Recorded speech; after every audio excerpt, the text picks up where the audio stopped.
Hi everyone, this is Anam. Welcome to PhD jobs and admission. तो आज की इस वीडियो में हम इंपॉर्टेंट एमसीक्यूज देखने जा रहे हैं on research methodology for your upcoming university of Lucknow for your PhD entrance examination.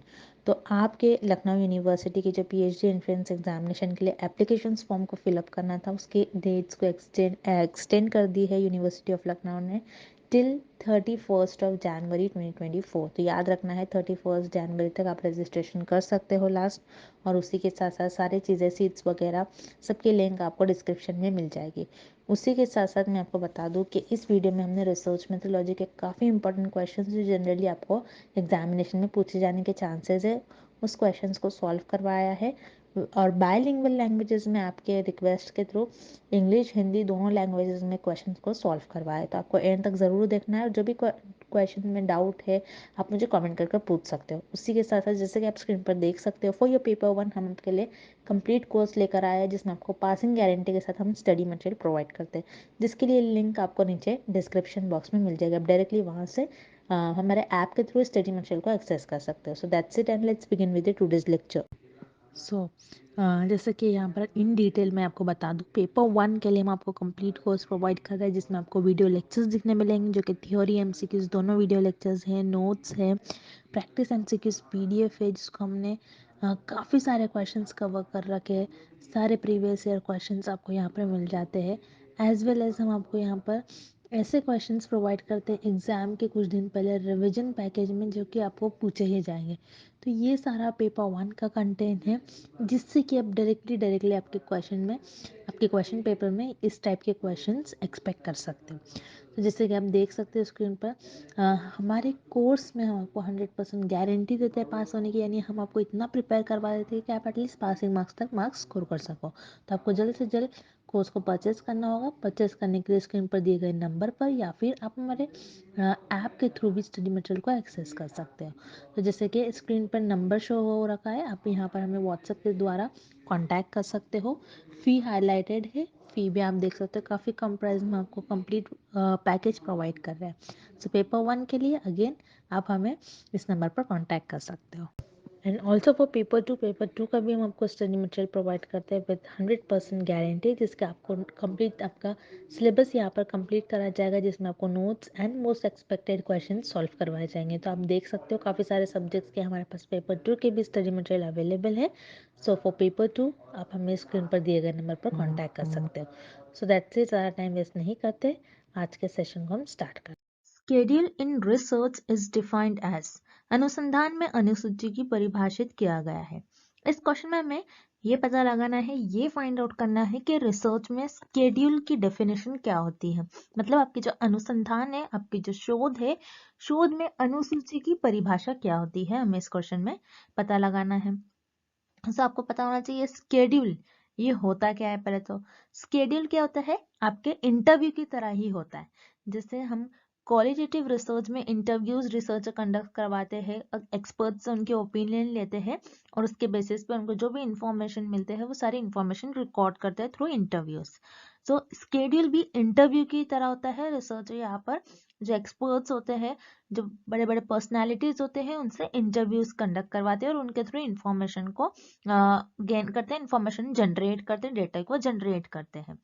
So schedule में याद रखिए, जैसे इंटरव्यू में रिसर्चर क्वेश्चंस पहले से प्री प्लान नहीं करके जाते हैं, लेकिन स्केड्यूल में जो आपके क्वेश्चंस होते हैं, जो रिसर्चर इंटरव्यू में क्वेश्चंस पूछेंगे रिस्पोंडेंट से, वो सारे क्वेश्चंस प्री प्लान्ड होते हैं। वो क्वेश्चन सारे प्री प्लान्ड होंगे, मतलब पहले से ही रिसर्चर डिसाइड कर लेते हैं कि मैं अपने रिस्पोंडेंट को ये क्वेश्चंस पूछूंगा।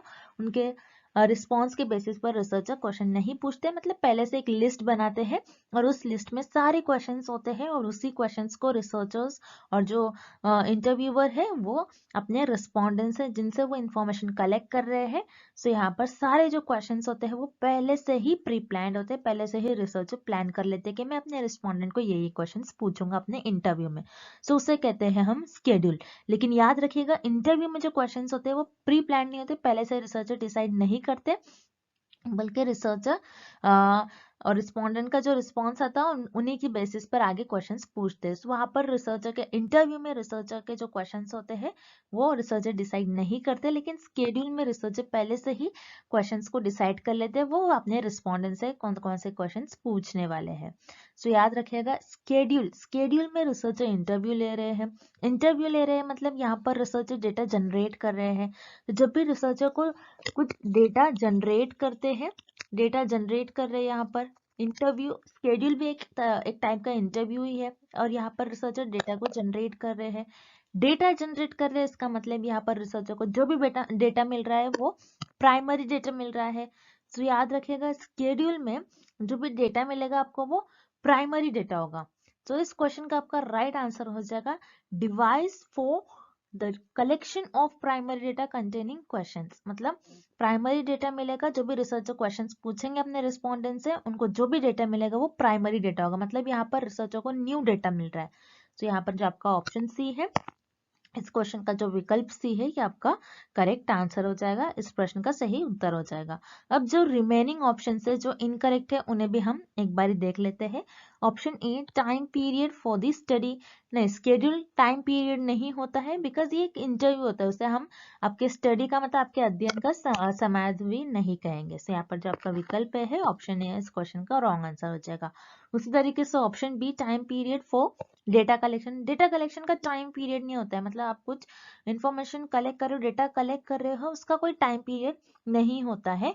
आंकड़े संग्रह के लिए समयावधि ये भी नहीं होता है। आपका स्केड्यूल मतलब अनुसूची ये भी नहीं होती है। ये भी आपका ऑप्शन बी यहाँ पर रॉन्ग हो जाएगा। उसी तरीके से option D, device for the collection of secondary data containing questions.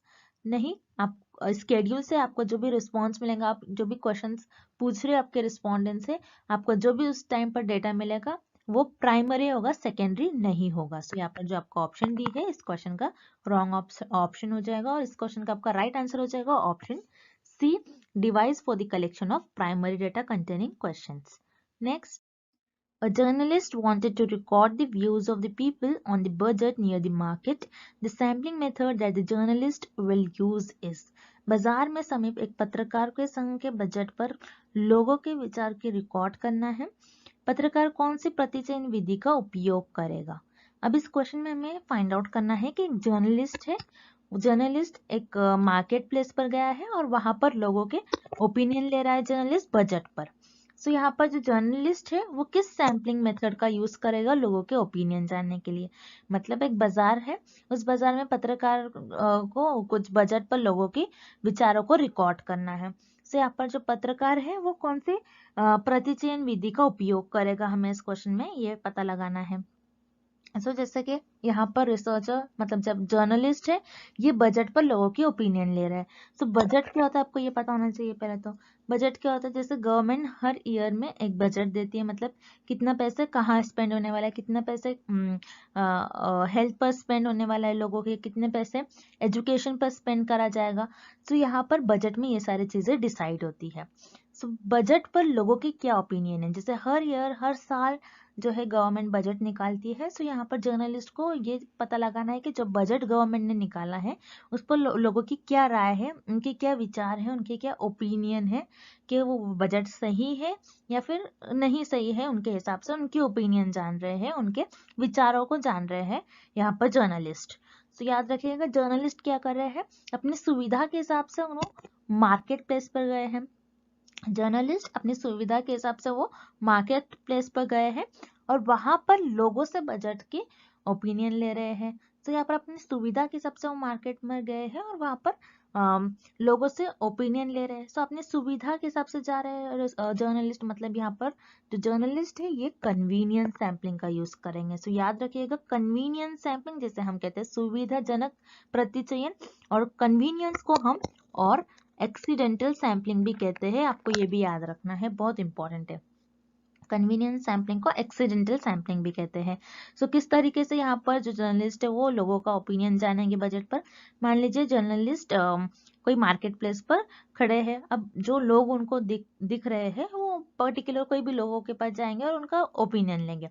अब मान लीजिए इस पर्सन के पास जर्नलिस्ट गए और उनसे ओपिनियन ले रहे, इस पर्सन ने कोई रिस्पॉन्स नहीं दिया जर्नलिस्ट को तो कोई दूसरे पर्सन से जर्नलिस्ट रिस्पॉन्स लेंगे, अगर इसने नहीं दिया तो किसी और पर्सन से जर्नलिस्ट रिस्पॉन्स देंगे। मतलब यहाँ पर एक एक्सीडेंट की तरह, मतलब डायरेक्टली जाकर लोगों से ओपिनियन ले रहे हैं। यहाँ पर रिसर्चर ने नहीं डिसाइड किया था पहले से कि मैं इस पर्सन को लूंगा, रिसर्चर को तो पता ही नहीं कि मार्केट में कौन से लोग हैं, वो तो डायरेक्टली जा रहे हैं और लोगों से उनका ओपिनियन ले रहे हैं। सो यहाँ पर जो जर्नलिस्ट है वो इस स्टडी को करने के लिए, मतलब बजट पर लोगों के ओपिनियन लेने के लिए कन्वीनियंस और एक्सीडेंटल सैम्पलिंग, इस सैम्पलिंग मेथड का यूज करेंगे, इस प्रतिचयन विधि का उपयोग करेंगे। सो यहाँ पर जो आपका ऑप्शन सी हो जाएगा इस क्वेश्चन का राइट आंसर हो जाएगा। अब जो इनकरेक्ट ऑप्शन है, जो गलत विकल्प है, उन्हें भी हम एक बार देख लेते हैं। जैसे रैंडम सैम्पलिंग, रैंडम सैम्पलिंग क्या होता है, आप रैंडमली किसी भी लोग को चुन लेते हो।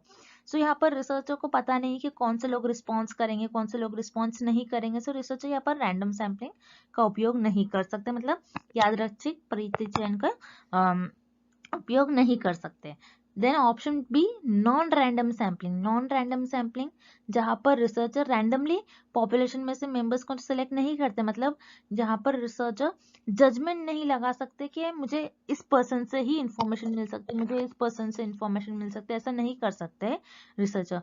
सो ऑब्वियसली यहाँ पर जो रिसर्चर है नॉन रैंडम सैम्पलिंग, मतलब जो जर्नलिस्ट है ये नॉन रैंडम सैम्पलिंग मतलब गैर यादृच्छिक प्रतिचयन का उपयोग नहीं करेंगे, एंड ऑब्वियसली जजमेंट सैम्पलिंग भी इस क्वेश्चन का इनकरेक्ट ऑप्शन हो जाएगा। इस क्वेश्चन का जो करेक्ट ऑप्शन हो जाएगा वो है आपका ऑप्शन सी, कन्वीनियंट सैम्पलिंग, जैसे हम कहते हैं सुविधाजनक प्रतिचयन। Next, social status of respondent is measure by, प्रतिवादी की सामाजिक प्रतिष्ठा को किस स्केल पर मापा जाता है। इस क्वेश्चन में हमें पता लगाना है कि सोशल स्टेटस है रिस्पोंडेंट का, आप सोशल स्टेटस मेजर कर रहे हो, तो आप किस स्केल से रिस्पोंडेंट का सोशल स्टेटस मेजर करोगे, मतलब कि जो प्रतिवादी है उनका सामाजिक प्रतिष्ठा को अगर आप माप रहे हो तो आप किस स्केल से इनके सामाजिक प्रतिष्ठा को मापोगे। सो याद रखिए आपके जो स्केल ऑफ मेजरमेंट्स है उनके 4 टाइप्स होते हैं, और इन चारों टाइप को हम कुछ इस शॉर्ट फॉर्म से याद रखेंगे। Noir, N for nominal, O for ordinal, I for interval and R for ratio. तो इसके पहले भी मैंने कई वीडियोस में आपको बताया है कि लेवल ऑफ मेजरमेंट्स क्या होते हैं, स्केल ऑफ मेजरमेंट्स क्या होते हैं, और उसी तरीके से नोट्स जो है हमारे बैच के जो स्टूडेंट्स हैं मैं उन्हें कहूंगी कि अपने वो नोट्स को एक बार अच्छी तरीके से रीड कर ले, तो उनको खुद ब खुद पता चल जाएगा कि लेवल ऑफ मेजरमेंट्स क्या है उनके। इस टॉपिक से रिलेटेड सारे डाउट्स क्लियर हो जाएंगे, क्योंकि नोट्स में मैंने इसको बहुत अच्छे से एक्सप्लेन करा है इस टॉपिक को। तो चलिए इस क्वेश्चन की तरफ हम बढ़ते हैं। जैसे लेवल ऑफ मेजरमेंट्स के 4 टाइप्स होते हैं, nominal, ordinal, interval and ratio. So nominal scale क्या होती है, जिसमें आपके पास जो भी डेटा होता है आप उसको उसके कैरेक्टरिस्टिक्स के बेसिस पर उसके कैटेगराइज करते हो। उसी तरीके से ऑर्डिनल में आप सेम करते हो, लेकिन ऑर्डिनल में आपके पास जो भी डेटा होता है उसको आप रैंक देते हो, एक ऑर्डर देते हो। इंटरवल में सेम आप ऑर्डिनल की तरह करते हो, लेकिन इंटरवल में आपके पास जो भी डेटा होता है आप उसको एक इक्वल इंटरवल्स में अरेंज करते हो। और याद रखिएगा इंटरवल में आपका जो जीरो होता है ये आर्बिट्री होता है। उसी तरीके से रेशो में इंटरवल के सारे कैरेक्टरिस्टिक्स प्रेजेंट होंगे, एंड रेशो में आपके जीरो का कुछ ना कुछ मीनिंग होगा। सो आपको पता करना है इस क्वेश्चन में कि जब रिस्पोंडेंट है, मतलब आप जिससे डेटा कलेक्ट कर रहे हो उनका आपको सोशल स्टेटस को मेजर करना है उनके, तो आप कौन से स्केल का यूज करोगे ये फाइंड आउट करना है हमें इस क्वेश्चन में। सो सोशल स्टेटस क्या होता है आपको पहले तो ये पता होना चाहिए। सोशल स्टेटस मतलब आपकी सोसाइटी में क्या स्टेटस है, आप कौन सी क्लास से बिलोंग करते हो। जैसे सोशल स्टेटस को 3 क्लासेस में डिवाइड करा गया है, middle class, lower class, high class. Okay, पहले high class, middle class and lower class. So यहाँ पर ऐसे लोगों ने स्टेटस बताया है, social status. So social status है तो सोशल स्टेटस को आप कहोगे कोई पर्सन हायर क्लास से बिलोंग करता है, कोई मिडिल क्लास से, और कोई लोअर क्लास से। लेकिन आप किसी को ऑर्डर नहीं दे सकते हो, मतलब आप किसी का एक रैंक नहीं दे सकते हो कि जो हायर क्लास के लोग हैं वो ज्यादा अच्छे होंगे लोअर क्लास के लोग से, ऐसा नहीं कहोगे। आप लोअर क्लास के लोग कम अच्छे होंगे मिडिल क्लास के लोगों से, आप ऐसा नहीं कह सकते हो यहाँ पर। लेकिन आप क्या करोगे, आपके पास जो भी डेटा है उसकी बेसिस पर आपने कैटेगराइज कर लिया उनको, मतलब आपने 3 कैटेगरी में बांट दिया, higher class, lower class, middle class. मतलब यहाँ पर आपके पास क्लासेस है, आपका जो स्टेटस है, सोशल स्टेटस है रिस्पोंडेंट का, आप किससे मेजर करोगे, आप नॉमिनल स्केल से। क्योंकि आप यहाँ पर ऑर्डर नहीं दे सकते हो, मतलब उनको रैंक नहीं दे सकते, आप ये नहीं बता सकते कि कौन सा अच्छा है किससे, कौन से मिडिल क्लास के लोग ज्यादा अच्छे होते हैं लोअर क्लास से, आप ऐसे नहीं कर सकते हो। तो यहाँ पर आप ऑर्डिनल स्केल नहीं यूज कर सकते। इंटरवल, इंटरवल मतलब आपका जो डेटा होता है आप उसको एक इक्वल इंटरवल्स में अरेंज करोगे। तो यहाँ पर हम डेटा को इक्वल इंटरवल्स में भी अरेंज नहीं करते हैं। And ratio scale, ratio scale में एक खास बात ये होती है कि इसमें जीरो का कुछ ना कुछ मीनिंग होता है, लेकिन किसी का सोशल स्टेटस जीरो नहीं होता है। तो यहाँ पर ऑब्वियसली हम रेशियो स्केल मतलब अनुपात स्केल का यूज नहीं करेंगे। सो रिस्पोंडेंट है जिससे हम डेटा कलेक्ट कर रहे हैं, अगर उनका आपको सोशल स्टेटस मेजर करना है तो हम सिर्फ और सिर्फ नॉमिनल स्केल का यूज करेंगे, मतलब नाम मात्र स्केल का यूज करेंगे। और जो आपके जो प्रतिवादी है उनकी सामाजिक प्रतिष्ठा को नापने के लिए उनको किस स्केल से आप नापोगे, उनका नाम मात्र स्केल से उनका जो सामाजिक प्रतिष्ठा है उसको मापोगे। सो इस प्रश्न का आपका सही उत्तर हो जाएगा ऑप्शन बी, और इस क्वेश्चन का आपका राइट आंसर हो जाएगा option B, nominal scale. Next, measurement is the process of, मापन किसकी प्रक्रिया है। इस क्वेश्चन में हमें पता लगाना है मेजरमेंट जो होता है, मेजरमेंट का प्रोसेस क्या होता है, किस चीज का मेजरमेंट प्रोसेस होता है, मतलब आपका जो मापन है ये किसकी प्रक्रिया है, हमें इस क्वेश्चन में पता लगाना है। सो मेजरमेंट, मेजरमेंट क्या होता है आपको पहले तो ये पता होना चाहिए। मेजरमेंट क्या होता है, जैसे आप किसी चीज को मेजर कर रहे हो, कोई अननोन चीज है, याद रखिएगा इसकी डेफिनेशन होगी मेजरमेंट की, कोई अननोन चीज है उसको आप मेजर करोगे, कोई अननोन चीज है, कोई अननोन थिंग है उसको आप मेजर करो, जिसका आपका आइडिया नहीं है कि उसका वेट क्या हो सकता है, तो उसे हम कहते हैं मेजरमेंट। अब जैसे एवरीडे लाइफ में भी आप किसी चीज को मेजर कर रहे हो, कुछ आप खरीद रहे हो मेजरमेंट के बेसिस पर, सो आप क्या करोगे, उस चीज को मेजर कर रहे हो आप। सो मेजर करोगे तो आपको क्या मिलेगा, जो भी आपको आंसर मिलेगा, जो भी आपको नंबर, जो भी आपको रिस्पॉन्स मिलेगा, आंसर मिलेगा, वो नंबर्स के फॉर्म में मिलेगा। सो याद रखिए मेजरमेंट क्या होता है, अननोन चीजों को, जिसका हमें कुछ आइडिया नहीं होता है, उन चीजों को मेजर करने को हम कहते हैं मेजरमेंट। और मेजरमेंट में आपको जो भी रिस्पॉन्स मिलता है, आप किसी चीज को मेजर कर रहे हो, जो आपको जो भी आंसर मिलेगा वो नंबर्स के फॉर्म में मिलेगा, बेसिकली आपको क्वांटिटी मिलती है। सो याद रखिएगा मेजरमेंट में आप अननोन चीजों को मेजर करते हैं और आपको नंबर्स के फॉर्म में रिस्पॉन्स मिलता है। उसी तरीके से मेजरमेंट ज्यादातर फिजिक्स में अप्लाई किया जाता है, जिसमें आप चीजों को मेजर करते हो। उसी तरीके से आप कोई भी चीज को मेजर कर रहे हो, आप कोई शॉप से कोई चीजों को खरीद रहे हो तो आप मेजर करते हो। तो जब कोई चीज को मेजर कर रहे हो तो आप क्या करोगे, उसकी रीडिंग को ऑब्जर्व करोगे, जो भी रीडिंग आ रही है उसको आप ऑब्जर्व करोगे। ऑब्जर्व के साथ साथ आप उसको रिकॉर्ड भी करोगे। अब जैसे कोई आप एक्सपेरिमेंट परफॉर्म कर रहे हो फिजिक्स में, मान लीजिए आप कोई एक्सपेरिमेंट परफॉर्म कर रहे हो, एक्सपेरिमेंट परफॉर्म कर रहे हो तो आप कोई रीडिंग ले रहे हो, आप उस चीजों को मेजर कर रहे हो। सो आप क्या करोगे, ऑब्जर्व करोगे, पहले जो भी रीडिंग आ रही है, जो भी आपका वेट आ रहा है उसको आप पहले ऑब्जर्व करोगे और फिर आप उसको रिकॉर्ड करोगे, जो भी आपको रीडिंग आ रही है उसके बाद उसको आप रिकॉर्ड करोगे। तो मेजरमेंट किस चीज का प्रोसेस होता है, ऑब्जर्विंग एंड रिकॉर्डिंग। मतलब आप जो भी चीज को मेजर कर रहे हो, जिस भी चीज को आप नाप रहे हो, उसको पहले आप उसको ऑब्जर्व करते हो, मतलब उसका अवलोकन करते हो एंड फिर उसको रिकॉर्ड करते हो। So measurement is the process of observing and recording. So इस क्वेश्चन का आपका राइट आंसर हो जाएगा option C. Next, which of the following statement is true for non probability sampling. निम्नलिखित में से कौन सा कथन असंभवता नमूनाकरण प्रतिचयन के लिए सही है। इस क्वेश्चन में हमें ये फाइंड आउट करना है कि दिए गए ऑप्शंस में से, दिए गए विकल्प में से कौन सा एक ऐसा विकल्प है, कौन सा एक ऐसा स्टेटमेंट है जो कि सही है अबाउट नॉन प्रोबेबिलिटी सैम्पलिंग। मतलब दिए गए विकल्प में से कौन सा एक ऐसा विकल्प है जो सही कह रहा है अबाउट असंभवता नमूनाकरण, जिसे हम प्रतिचयन भी कहते हैं। तो याद रखिएगा, आप जब भी सैम्पलिंग मेथड परफॉर्म करते हो, जब भी सैम्पलिंग चुनते हो, मतलब आप जब भी नमूनों को चुनते हो, तो आप दो तरीके से आपके नमूनों को चुनेंगे, मतलब आपके जो सैंपल्स हैं उनको दो वे से चूज करते हो। तो first is probability sampling probability वैसे चुनोगे, प्रोबेबिलिटी सैम्पलिंग से चुनोगे। प्रोबेबिलिटी सैम्पलिंग क्या होती है? प्रोबेबिलिटी सैम्पलिंग में रिसर्चर रैंडमली पॉपुलेशन में से मेंबर्स को चुनेंगे। मतलब रिसर्चर रैंडमली, मतलब यादृच्छिक ढंग से आपकी जो जनसंख्या होती है, जनसंख्या में से हर एक मेंबर को चुन लोगे। लेकिन नॉन प्रोबेबिलिटी सैम्पलिंग में जो रिसर्चर होते हैं, जो आपके शोधकर्ता होते हैं, वो जनसंख्या में से हर एक मेंबर को अपने जजमेंट कन्वीनियंस की बेसिस पर, मतलब नॉन रैंडम वे से सिलेक्ट करते हैं, मतलब गैर यादृच्छिक ढंग से सिलेक्ट करते हैं रिसर्चर पॉपुलेशन में से मेंबर्स को। इस क्वेश्चन में हमें पूछ रहा है कि नॉन प्रोबेबिलिटी सैम्पलिंग में से दिए गए स्टेटमेंट में से कौन सा नॉन प्रोबेबिलिटी सैम्पलिंग से रिलेटेड स्टेटमेंट है और कौन सा स्टेटमेंट सही कह रहा है अबाउट नॉन प्रोबेबिलिटी सैम्पलिंग। एक एक कर हम सारे विकल्प देख लेंगे, सारे ऑप्शंस देख लेंगे। Option A, each item of population has an equal chance of being included in the sample। नहीं, नॉन प्रोबेबिलिटी सैम्पलिंग में आप क्या कर रहे हो? नॉन रैंडम वे से पॉपुलेशन में से मेंबर्स को चुन रहे हैं। मतलब आप आपके कन्वीनियंस के हिसाब से आप कहोगे कि इस मेंबर से मुझे इन्फॉर्मेशन मिल सकती है तो मैं इसी मेंबर को लूंगा, ये दूसरा मेंबर सिलेक्ट नहीं हो सकता है उस केस में।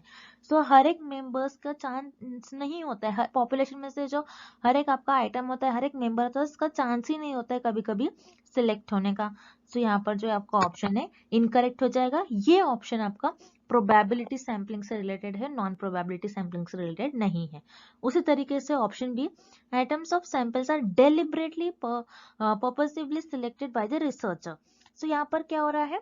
नॉन प्रोबेबिलिटी सैम्पलिंग में रिसर्चर जो है डेलिबरेटली सैंपल्स को चूज कर रहे हैं। ऐसा ना ही प्रोबेबिलिटी सैम्पलिंग में होता है, ना ही नॉन प्रोबेबिलिटी सैम्पलिंग में। रिसर्चर डेलिबरेटली पॉपुलेशन में से मेंबर्स को, मतलब अपने सैंपल्स को चुन नहीं सकते हैं। मतलब डेलिबरेटली का मतलब होता है जानबूझकर जो आपके शोधकर्ता आपके अपने नमूनों को नहीं चुनते हैं, क्योंकि अगर वो जानबूझ के चूज करेंगे तो उनको इन्फॉर्मेशन ही नहीं मिलेंगे। जो मेंबर नहीं आना चाहता है सैंपल में, उसको नहीं लेंगे रिसर्चर। यहाँ पर ऑप्शन भी आपका टोटली इनकरेक्ट है। उसी तरीके से option C, items are non random selected by the researcher. Yes, यहाँ पर जो आपका ऑप्शन सी है, जो विकल्प सी है, ये सही हो जाएगा। नमूनों की इकाई को गैर यादृच्छिक ढंग से शोधकर्ता के द्वारा चुना जाता है। मतलब यहाँ पर जो आपके शोधकर्ता है, जो रिसर्चर है, पॉपुलेशन में से मेंबर्स को नॉन रैंडम वे से, मतलब अपने कन्वीनियंस, जजमेंट और पर्पस के हिसाब से रिसर्चर को लगेगा मुझे इस पर्सन से इन्फॉर्मेशन मिल सकती है तो मैं इस पर्सन को लूंगा, मुझे इस पर्सन से इन्फॉर्मेशन मिल सकती है तो मैं इस पर्सन को लूंगा। इस तरीके से researcher non probability sampling method में अपने नमूनों को चुनते हैं। इस क्वेश्चन का आपका राइट आंसर हो जाएगा ऑप्शन सी।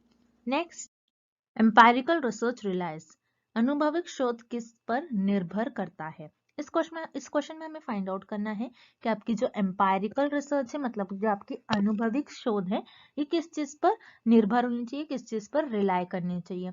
याद रखिएगा, आपको ये पता होना चाहिए कि आपकी एम्पायरिकल रिसर्च मतलब आपकी अनुभविक शोध होती क्या है। एम्पेरिकल रिसर्च क्या होती है? एम्पेरिकल रिसर्च वो रिसर्च होती है जो आपके ऑब्जर्वेशंस और एक्सपेरिमेंट पर बेस्ड हो। मतलब ऐसे रिसर्च जिसमें आप एक्सपेरिमेंट परफॉर्म करते हो और आपके खुद के ऑब्जर्वेशंस पर, आपके एक्सपीरियंस के बेसिस पर आपकी एम्पेरिकल रिसर्च होती है। आप किसी की कही सुनी बातों पर, आप किसी ने कुछ बोला है, आप उस पर रिसर्च कर लो, आप ऐसा नहीं करते बल्कि आप एक्चुअल एक्सपेरिमेंट परफॉर्म कर देते हैं। आप आपके ऑब्जर्वेशंस, आपके एक्सपीरियंस पर रिसर्च बेस्ड होती है। आप ये देखते हो कि रियलिटी में वो चीज एग्जिस्ट कर रही है या फिर नहीं कर रही है। अनुभविक रिसर्च जो आपके अनुभव, आपके एक्सपीरियंस, आपके ऑब्जर्वेशन पर बेस्ड होती है, उससे हम कहते हैं आपकी एम्पायरिकल रिसर्च, जिसे हम अनुभविक शोध कहते हैं। अनुभविक शोध जो होती है आपकी, उसमें आप जो डेटा कलेक्ट करते हो वो आपके ऑब्जर्वेशन और एक्सपीरियंस के बेसिस पर आप डेटा कलेक्ट करोगे। यहाँ पर जो आपका ऑप्शन ए है, इस क्वेश्चन का सही आंसर हो जाएगा प्रश्न एवं प्रयोग का माध्य से संग्रहित आंकड़े। ऐसे आंकड़े जो आपके ऑब्जर्वेशन और एक्सपीरियंस के थ्रू आप कलेक्ट कर रहे हो, उससे हम कहते हैं एम्पायरिकल रिसर्च। एम्पायरिकल रिसर्च आपके ऐसा डेटा कलेक्ट करोगे आप जो आपके ऑब्जर्वेशन और एक्सपेरिमेंट और एक्सपीरियंस पर बेस्ड हो। यहाँ पर आपका ऑप्शन है सही हो जाएगा। देन ऑप्शन जो रिमेनिंग ऑप्शन से जो इनकरेक्ट है, हम वो भी एक बार देख लेते हैं। Option B, data collected through publish sources.